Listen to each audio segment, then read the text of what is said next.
नहमदु व नसल्ली अला रसूलिहिल करीम। औज़ु बिल्लाहि मिनश शैतानिर रजीम। बिस्मिल्लाहिर रहमानिर रहीम। इन्नल्लाहा ला युग़य्यिरु मा बिक़ौमिन हत्ता युग़य्यिरु मा बिअन्फुसिहिम। सदक़ल्लाहुल अज़ीम। जनाब लियाकत बलोच साहब, नायब अमीर जमात इस्लामी पाकिस्तान व सदर तकरीब, जनाब अमीर अज़ीम साहब, सेक्रेटरी जनरल जमात इस्लामी पाकिस्तान, ज़ुमाए जमात, कायदीन जमात और इस इज्तिमाए आम में मौजूद एक आली नस्बुल-ऐन से आरास्ता बुज़ुर्गों और जवानों, बहनों, बेटियों और माओ, अस्सलामु अलैकुम वरहमतुल्लाहि वबरकातुहू। मैं एक फ़र्द की हैसियत से आपके सामने पेश नहीं हूँ, बल्कि मैं एक ऐसी कौम की नुमाइंदगी करने के लिए आपके सामने हूँ जो गुज़श्ता 70 सालों से अपनी आज़ादी का मुक़दमा जीतने में मसरूफ़ है, जिसने 6 लाख से ज़ायद लोग शहीद करवा दिए हैं, लेकिन दुनिया ने उस कश्मीरी कौम के साथ किया गया वादा अभी तक पूरा नहीं किया है। ये 85,000 मरबा मील का एरिया जो रियासत कश्मीर के नाम से जाना जाता है, इसके 2 मुख्तसर से हिस्से आज़ाद कश्मीर और गिलगित बल्तिस्तान, ये हिंदुस्तान के कब्ज़े से हमारे आबा अजदाद ने आज़ाद करवा लिए। आज़ाद कश्मीर और गिलगित बल्तिस्तान 2 छोटे हिस्से इस रियासत की इकाई के तौर पर मौजूद हैं, लेकिन उनकी आज़ादी अभी तक नामुकम्मल है जब तक कि उनकी रियासत का 2/3 हिस्सा, जिसमें तकरीबन 1,40,00,000 लोग बसते हैं और जिनमें से अक्सरियती आबादी मुसलमानों की है, जब तक वो आज़ाद नहीं हो जाता, उस खित्ता मकबूजा कश्मीर की आज़ादी का ख्वाब जब तक पूरा नहीं हो जाता, तब तक गिलगित बल्तिस्तान और आज़ाद कश्मीर में किसी तौर पर भी अमन और सुकून को गारंटी नहीं किया जा सकता। जनाब लियाकत बलोच साहब, कायदीन कराम, हाज़रीन और सामीन, मैं अल्लाह रब्बुल आलमीन का शुक्र अदा करता हूँ कि जमात इस्लामी आज़ाद जम्मू कश्मीर हो, जमात इस्लामी पाकिस्तान हो, ये इस्लामी तहरीक इस खित्ते में वाहिद वो नज़रियाती तहरीक है, वाहिद वो उम्मीद की किरण है जो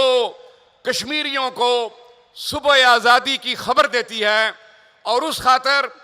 जिस कदर तावन दरकार है, उसके लिए इस इस्लामी तहरीक ने एक तारीख़ी किरदार आज तक अदा किया है। हम जानते हैं कि मकबूजा कश्मीर जो हमारी रियासत का 2/3 हिस्सा है, वो 1947 का वो नामुकम्मल एजेंडा है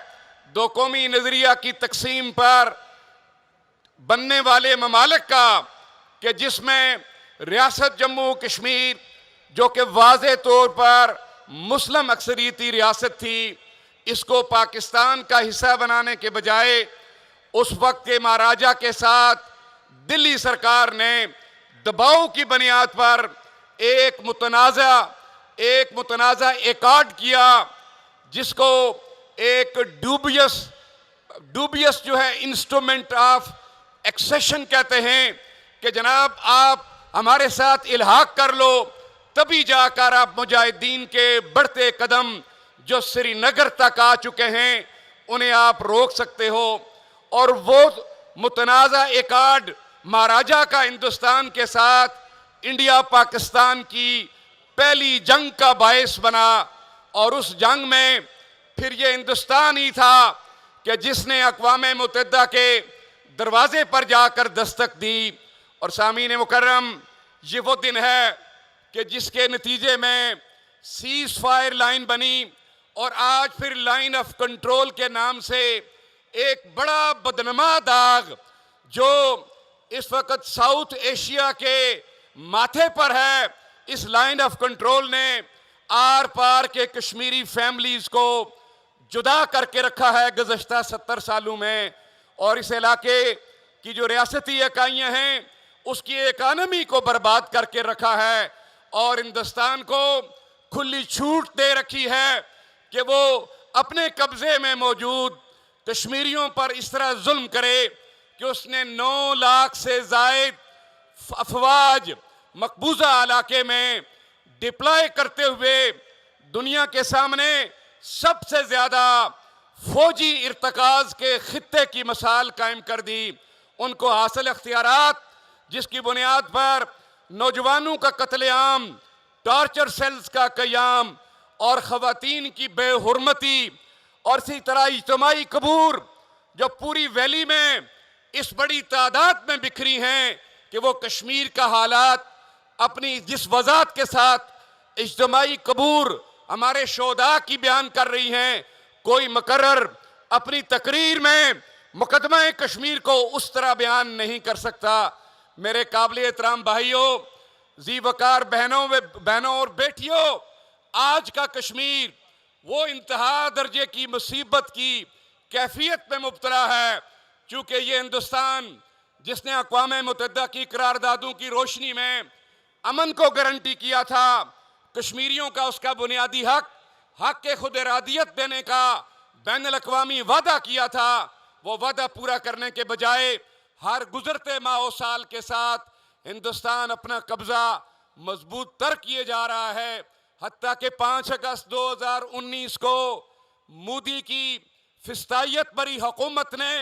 कश्मीर का नाम खत्म कर दिया, कश्मीरियों से उनका झंडा छीन लिया, कश्मीरियों से उनकी शनाख्त छीन ली और पूरे कश्मीर को उसने इंडियन यूनियन टेरिटरी में उसमें मुंतकिल करके छोड़ दिया। अब अपने तौर पर तो मोदी ये तय कर बैठा है कि उसने कश्मीर को हड़प कर लिया है। वो तो कोशिश कर रहा था कि आज़ाद कश्मीर और गिलगित बल्तिस्तान पर भी फौजी हमला करके इसको मुकम्मल इस कज़िये को ख़त्म कर दे, लेकिन हम अल्लाह का शुक्र अदा करते हैं कि पहलगाम के फॉल्स फ्लैग ऑपरेशन के बाद जिस तरह इंडिया और पाकिस्तान की एक मुख्तसर जंग हुई, इस जंग में अल्लाह रब्बुल आलमीन ने अपनी रबूबियत का ऐलान किया हमारे हर चार तरफ देखने वालों के सामने। व मकरू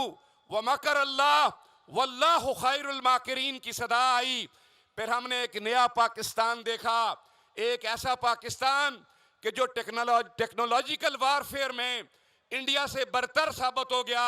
जिसने हिंदुस्तानी अफवाज की जो डिप्लॉयमेंट्स मकबूजा कश्मीर में थी, उसके फौज के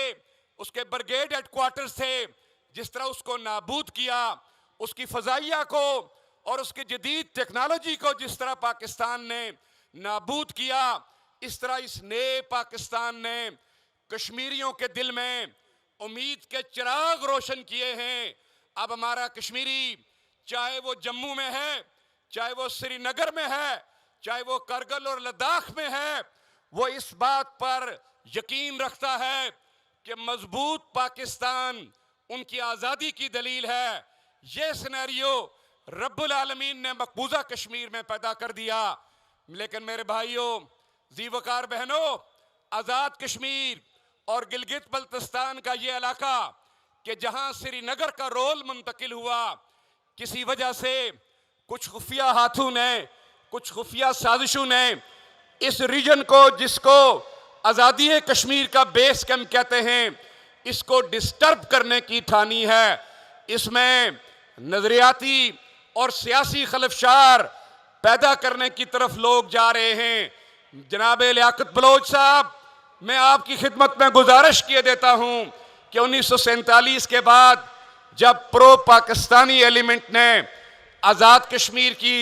हुकूमत पर, आज़ाद कश्मीर की मसरत पर ये लोग फायज हुए, इन्होंने उस वक्त से लेकर आज तक उस बुनियादी करारदाद की लाज नहीं रखी जो कश्मीरियों की एक मुत्तफिक मुंतखब असम्बली ने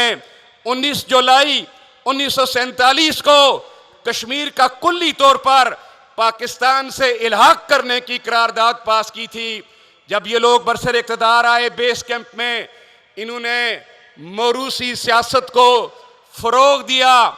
करप्शन को आम किया, किकबैक्स लिए और हमारी इस मुख्तसर सी आबादी में रहने वाले नौजवान उनके हकूक़ की परवाह नहीं की। हमारी ख़वातीन उनके एम्पावरमेंट के लिए नहीं गए। इसी तरह रियासत का निज़ाम चलाने के लिए बैड गवर्नेंस की बदतरीन मिसाल कायम की गई। इल्ला माशाअल्लाह अव्वलीन वक्त के चंद हमारे बड़े सरबराह सरबराहान, उनका किरदार तो मिसाली रहा, लेकिन एक अरसे से एक ऐसी लाट आज़ाद कश्मीर और गिलगित बल्तिस्तान में बरसरे इक़्तिदार है कि जिन्हें बेस कैंप का जिन्होंने हुलिया बिगाड़ दिया है, और वो ज़ाती किकबैक्स, रिश्वत, अकरबा परवरी और असबियत जैसी मकरूज लानतों को उन्होंने फ़रोग दिया, जिस वजह से ये सारा खित्ता डिस्टर्ब है। और जब नौजवान जो जी जनरेशन के नौजवान हैं वो गिरदो नवा की रियासतों के हालात देखते हैं तो पूछते हैं कि हमारी लिटरेसी रेट बड़ा मज़ेदार है, लेकिन बेरोज़गारी की शरह बहुत ज़्यादा है, हमें कब जॉब मिलेंगे? तो आज़ाद कश्मीर के हुक्मरान उन्हें पाकिस्तान की तरफ उंगली करके इशारा करते हैं कि जनाब पाकिस्तान कुछ नहीं दे रहा, इस बुनियाद पर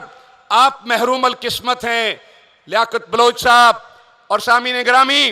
जमात इस्लामी आज़ाद जम्मू कश्मीर का इस सारे के सारे नज़रियाती और सियासी अदम इस्तेकाम पर मौक़िफ़ है कि आज़ाद कश्मीर का वो एलीट, वो सियासी एलीट कि जिसने मरात याफ्ता तबकात की तादाद में इजाफा किया, महरूम किस्मतियों को जिन्होंने फ़रोग दिया,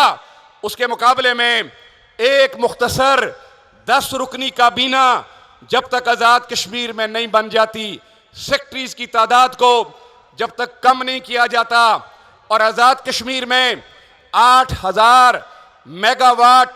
बिजली पैदा करने का जो पोटेंशियल है, जिसको महकमू ने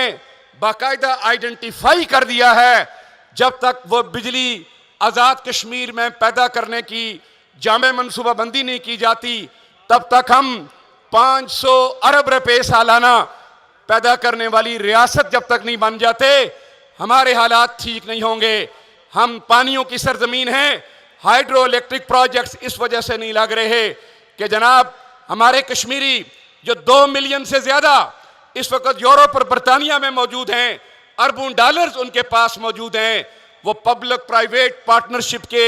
उस मॉडल को अख्तियार करते हुए अपना बिजनेस भी कर सकते हैं। आज़ाद कश्मीर में 8000 से ज़्यादा 8000 मेगावाट से ज़्यादा बिजली पैदा कर सकते हैं, लेकिन उनको कंड्यूसिव एनवायरनमेंट नहीं दिया जा रहा। राशि अफसर बैठे हैं, किक बैक्स लेने वाले डायरेक्टर्स मौजूद हैं। जमात इस्लामी ने आज़ाद कश्मीर की बैड गवर्नेंस का पूरी तरह डायसेक्शन करते हुए एक लाएअमल तैयार किया है कि जनाब हमारे पास हल मौजूद है। इसी तरह हमारा ग्रीन गोल्ड, जिसको जंगलात कहते हैं, आज़ाद कश्मीर हो या गिलगित बल्तिस्तान का रीजन हो, हम इस पे भी काम कर सकते हैं। हमारी सीनिक ब्यूटी, हमारा जो जमालियाती हुस्न है इलाकों का, वो आज़ाद कश्मीर का और गिलगित बल्तिस्तान का दुनिया में हसीन ममालिक की उन सीनरी से भी कहीं आगे है।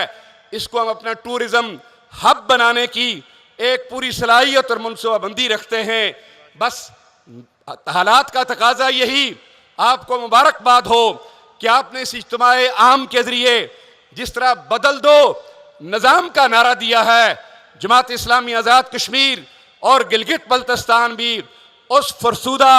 और बदबूदार 77 साला निज़ाम की गिरती हुई दीवार को एक इंशाअल्लाह आखिरी धक्का देगी और गवर्नेंस को आज़ाद कश्मीर और गिलगित बल्तिस्तान में बेहतर करेगी। और जवानों और ख़वातीन के हकूक़ के लिए बड़े इनिशिएटिव्स में से जो बनो काबल का इनिशिएटिव है, जिस तरह के इसने पाकिस्तान में लाखों नौजवानों को तहरीक के साथ एसोसिएट किया है, इंशाअल्लाह हम आज़ाद कश्मीर और गिलगित बल्तिस्तान में भी 1 लाख नौजवानों को बनो काबल के उस अमल से गुजारने के बाद अपने यूथ को, जो हमारी आबादी का मुतर्रक तबका है, उसे